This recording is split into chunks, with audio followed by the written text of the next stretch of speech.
We hear that thrown around a lot. What does value mean to you, and how do you articulate it? Well, it depends what they're looking for specifically. But if you have, rather than selling yourself as like, oh, I want to be your agent, or selling yourself like, oh, here's a service for you. It's like, what can you provide them that's valuable, whether they buy or not? You just made their day. Like they can walk away like, that was valuable information. Thank you. Because they'll remember you for that anyway. So it's like you don't have to go right after the kill. You don't have to go after being the client, or just like have a valuable conversation. So maybe a little bit more personal connection, right? And by asking questions and figuring out what they want, you can help deliver that value. Because value is open-ended, right? We hear that thrown around a lot. That's how we're going to earn business. And I'm always curious when people say that, like, what does that mean to you, and what has that meant before? So we may come back to you more. Think about maybe an example of where you've done it. Yeah, And we can, for me, you have a tech business, so I'll do a free analysis and a free online audit, basically. So I'll do that for free because then that person walks away with value. Like, wow, I understand where I'm at. They don't have to sum it up. It's just like, hey, this is yours. so what I'm hearing you say, value-wise, it's in offering something of value for free, but by giving it, you're extending that relationship and doing more. Building trust. Building trust. Awesome. Cool. I'd say after that, you be grateful. Send a little thank you note for that conversation, because no one really puts it in writing anymore. And believe it or not, I've gotten so many texts back from people that received it. Wow, thank you for thanking me. So it goes a long way. Gratitude, all right? And just to dig in a little deeper, do you have a system around that gratitude, doing it maybe if you have a lot? Every morning. Yes. So, and how? Are you writing hand notes? Are you getting notes from it? Yes. I have a notepad where I'll write down, okay, today I'm going to send out a thank you note or a little card to these two people, and then the next day I'll have the next two people. Yeah, I have a note. And look, digging even more, because I'm all about helping get specific. Yeah. Where do you get your cards from? How much do they cost? Amazon.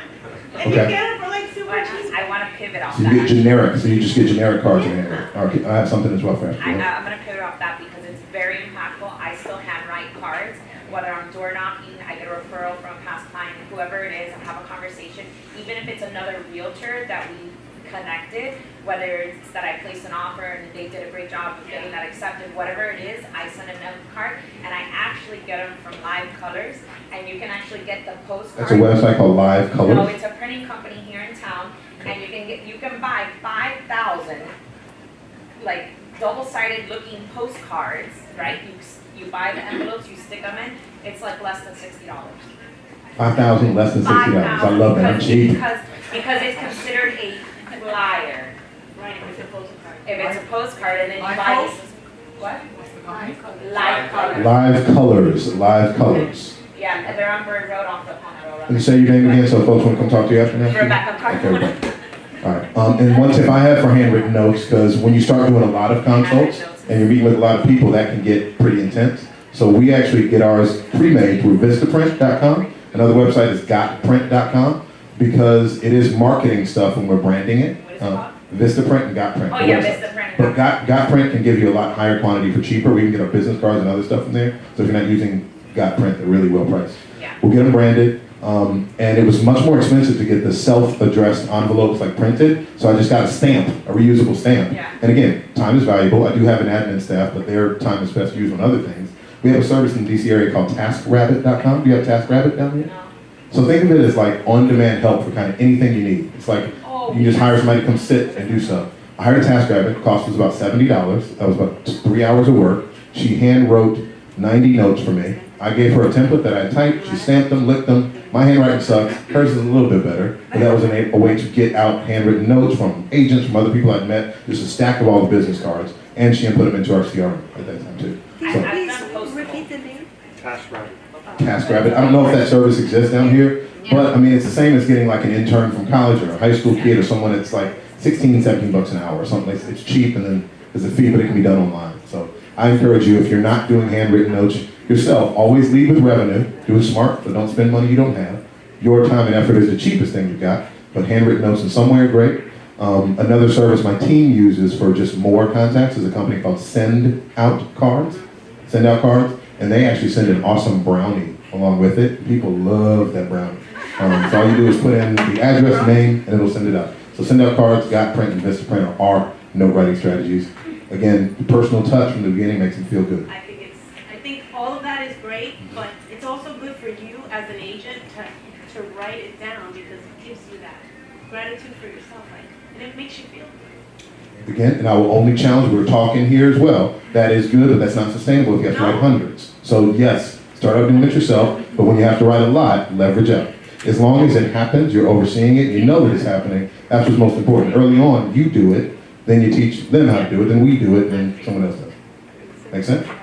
All right, I was not acknowledging this side as much, let me bounce over to a couple over here. I was just gonna say, I just sent Jeff a referral, and yesterday, I got a handwritten letter in the mail from Jeff. So you better believe that the next time I have a referral in that area, it's gonna be Jeff. How'd that make you feel when you got that note? Go, Feel Jeff. good. It also made me feel better throwing a little gift card in there as well. So a note and some value and a little bit of something as well. That's smart. Was there another, I've been ignoring, were there more hands on this We're side? talking about interns. I Interns. don't know if that one's local, but a local one is called Handshake.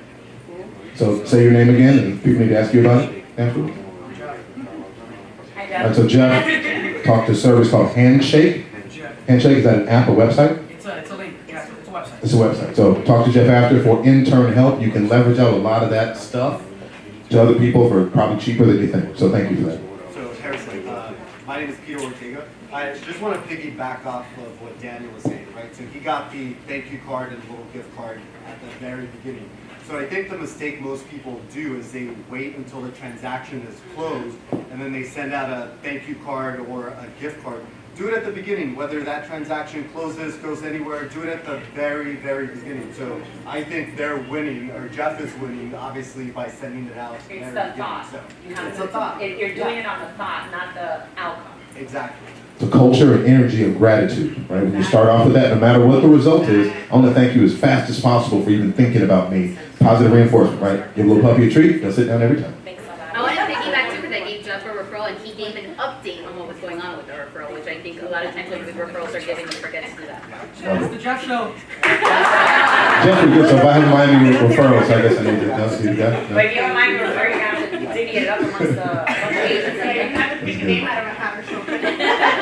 Moving on, what's really cool about what everybody just said is all of this is so tied in to that initial part of customer experience. So even though we deviated a little bit, we're talking about some of the emotions, the quick response, the gratitude, like that's all really important. Like I think this was a great beginning to that convo about customer experience. All right, so that's getting them in the door. That's getting started. Let's move on to the next phase of that customer experience. So you're working with them. Where are we at on time? 10:59. When is this done? 11. All right, so that is going to wrap it up. By talking about Top quick, touch. all right, so middle of customer experience, as you're working with them, as you're showing houses, as you're communicating through the search process. What are some things? Let's go left to right, rapid fire, some things that will make that part of the customer experience better. How can you differentiate, improve? I'm gonna start left to right this time because I started right to left last time. Left to right, what do we think? Improving the home search showing process from a customer experience standpoint. After every showing, I always send out a detailed email with all the properties that we saw and basically what the feedback that they gave me, so that if maybe they went back and they thought something different about the property, they can let me know, and then that way we hopefully find out. That's awesome. So mirroring what they said. There's something called imago dialogue. I'm a nerd about sales and communication. Look up for psychology. Imago dialogue is super important. By mirroring back and saying what they told you, shows that you pay attention, shows that you care, shows that you love them and like them. So that's a really important part. Communicating halfway through. What else do we have? Anybody else? Tips of the trade, Rebecca again. I have found 15 years doing real estate, working with buyers, after struggles, you gotta get them in the moment, because when you're showing multiple houses, so what I do is, I'm a little old school, but it works, is I print out what we're gonna see, I give them a clipboard. And when we're in the house, I tell them to rate the house from 1 to 10, 10 being you're gonna make an offer right now. If it's an 8, maybe you don't like the kitchen, we gotta remodel it, whatever it is. So they write it. We get to the next house. When we get to the next house, I tell them, okay, so what did you think this house was? The last house was a 6. They said this house is an 8. So I say, okay, well, give me that 6 back. I take it back and I give them the 8. So I'm mentally already planting the seed that this is the better house than the last one.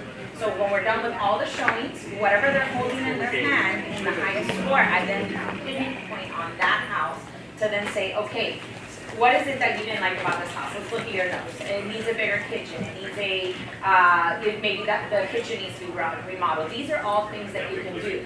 But if there's not enough space in the house, meaning like not enough closet spaces, you're gonna have to build a whole addition to fit your house, this is probably not gonna work, so we're gonna have to go out again. But if the house is ultimately good and it just needs some remodeling of floors and kitchen or whatever to make it your own, then I then can point to this one and get to leverage a offer hopefully out of those, mentally like taking away the houses and putting the eyes for it. So giving them a frame, helping them get focused, helping them look at it holistically when they've seen a lot, Yeah. that's helping make the And experience making better. them write it down. Make them write it down. I like The it. pros Let's do and it good. cons. And then one more, and then we'll wrap up because we're at 11.